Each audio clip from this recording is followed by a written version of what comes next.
Sir லேண்டுக்கு வந்து GST இல்லன்னு சொல்றாங்க. சில ப்ரமோட்டர்ஸ் வந்து ஜிஎஸ்டி வந்து கிளைம் பண்றாங்க. கஸ்டமர்ஸ் கிட்ட வாங்குறாங்க. அது எங்களுக்கு புரியல சார். அத எக்ஸ்பிளைன் பண்ணுங்களேன். இல்ல லேண்டுக்கு உண்மையாவே ஜிஎஸ்டி இல்ல தான். பட் அதுல வந்து 2 வகையா பிரிக்கலாம். கைட்லைன் வேல்யூக்கு நீங்க ரெஜிஸ்ட்ரேஷன் பண்ணீங்கன்னா, உங்களுக்கு ஜிஎஸ்டி அப்ளிகபிள் ஆகாது. இந்த 9% வந்து உங்களுக்கு எஸ்ஆர்ஓ ஃபீஸ் பே பண்ணீங்க அதோட முடிஞ்சிரும். ஆனா கைட்லைன் ஃபார் எக்ஸாம்பிள் ஒரு ₹4000 நீங்க மார்க்கெட் பிரைஸ். ஒரு ₹3000 தான் கைட்லைன் வேல்யூ அப்படின்னு நீங்க ரெஜிஸ்டர் பண்றீங்கன்னா, பேலன்ஸ் இருக்க ₹1000 நீங்க என்ன காமிப்பீங்க? ஓகே. அப்ப லேண்ட் டெவலப்மென்ட் அக்ரீமெண்ட் தான் நீங்க வந்து அக்ரீமெண்ட் போடணும். Any service to the customer as per Indian act படி நீங்க 18% ஜிஎஸ்டி பே பண்ணணும். இந்த ரியல் எஸ்டேட் இண்டஸ்ட்ரியில. ஸோ அதனால அந்த ₹1000 சொன்னேன்ல, அந்த ₹1000க்கு 18% ஜிஎஸ்டி பே பண்ணணும். சினாரியோ 2.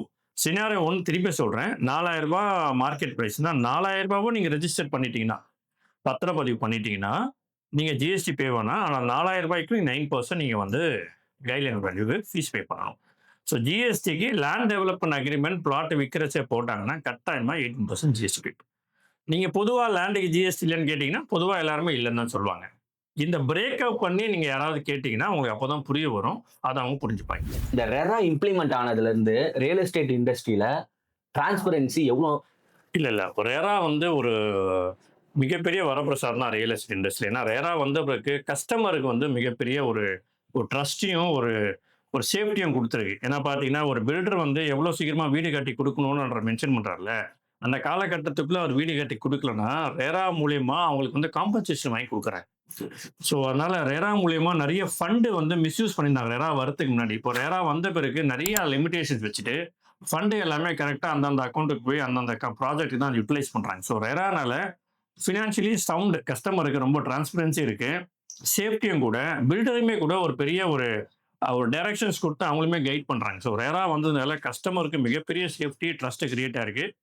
ப்ரமோட்டருக்கும் சரி, பில்டருக்கும் சரி எல்லாருக்குமே ஒரு நன்மை குடுக்குற ஒரு மிகப்பெரிய ஆக்ட் வந்து நம்மளோட ரெரா ஆக்ட். சார் ரெரா வந்து எல்லா பில்டர்ஸும் கரெக்ட்டா ஃபாலோ பண்றாங்களா? பண்ணி தான் ஆகணும். ரெரா வாங்காம அப்ப எதுக்கு சார் ஹேண்ட் ஓவர்லாம் லேட் ஆகுது? இல்ல ஹேண்ட் ஓவர் லேட் ஆகுறது வந்து அதுக்கு உண்டான ரீசன்ஸ் இருக்கும். இப்போ ஒரு 10 மாடி கட்டுறாங்க. மேன் பவர் வேணும். உங்களுக்கு மெட்டீரியல்ஸ் வேணும்.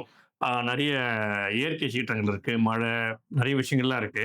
ஸோ அப்படி இருக்கும்போது கண்டிப்பா வந்து அது டிலே ஆகுறதுக்கு உண்டான வாய்ப்புகள் இருக்கு. ரொம்ப டிலே ஆயிடுச்சுன்னா, ஆஸ் பர் ரெரா ஆக்ட் என்ன காம்பன்சேஷன் குடுக்கணுமோ, நெறைய பில்டர்ஸ் அத குடுக்க ஆரம்பிச்சுட்டாங்க. அப்படி இல்லன்னா, அதுக்கு உண்டான எக்ஸ்ப்ளனேஷன் குடுத்து அவங்க டைம் கேட்டுருவாங்க. சார் இப்ப பாத்தீங்கன்னா பேப்பர் ஆட்ஸ்லாம் இருக்குல்ல சார். அதுல வந்து எலாபரேட்டா வரும். அந்த பேப்பர் ஆட பார்த்தாலே நமக்கு கிளியரா தெரியும். இவ்ளோ அமைனிட்டீஸ் இருக்கு, கார் பார்க்கிங் இருக்கு எல்லாமே. பட் இப்ப டிஜிட்டல்ல பாத்தீங்கன்னா ஒரு 1 மினிட்ல வந்து ஆட் வருது. 30 டக்குனு செகண்ட்ஸ் வரும். ஓகே. 30 செகண்ட்ஸ்ல ஆட் வருது. அத ஸ்க்ரால் பண்ணிட்டு போயிடுறாங்க. கஸ்டமருக்கு அது கரெக்ட்டா போய் சேருதா சார்?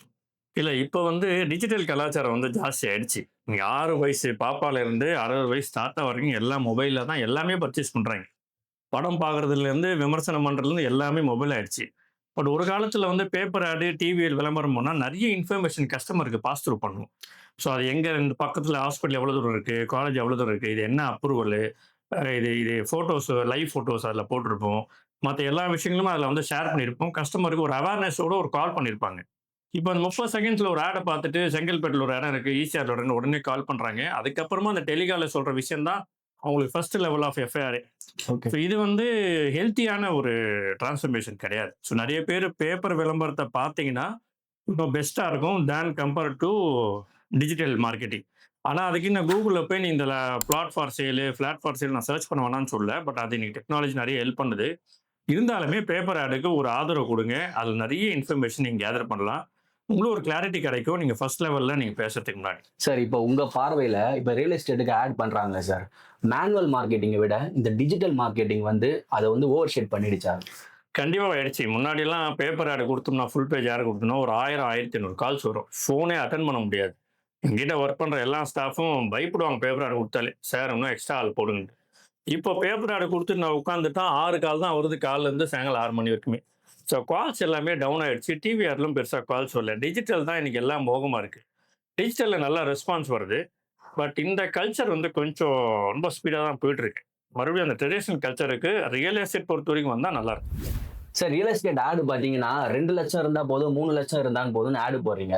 கஸ்டமரும் ட்ரிகர் ஆகி சைட்டுக்கு போறான். அங்க பார்த்தா 30,00,000, 40,00,000ன்றாங்க. எதுக்கு கஸ்டமர் மிஸ்கைட் பண்றீங்க?